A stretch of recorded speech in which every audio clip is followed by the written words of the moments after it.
আসসালামু আলাইকুম, সবাই কেমন আছেন? সন্ধ্যার নাস্তা বানাচ্ছি। নাস্তাটা হচ্ছে কলা দিয়ে বড়া পিঠা। এটা শুরু করে দিছি।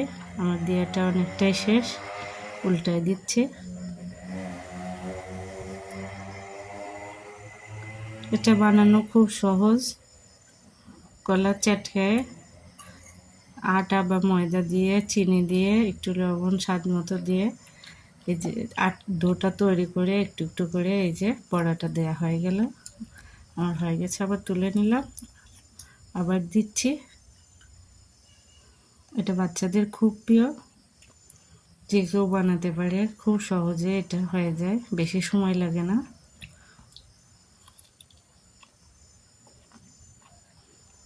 অল্প সময়ে কম ঝামেলার মধ্যে এই কাজটা হয়ে যায়। যদি ভালো লাগে সাবস্ক্রাইব করে আমাদের পাশে থাকবেন। ফাইনাল এমন। Thank you.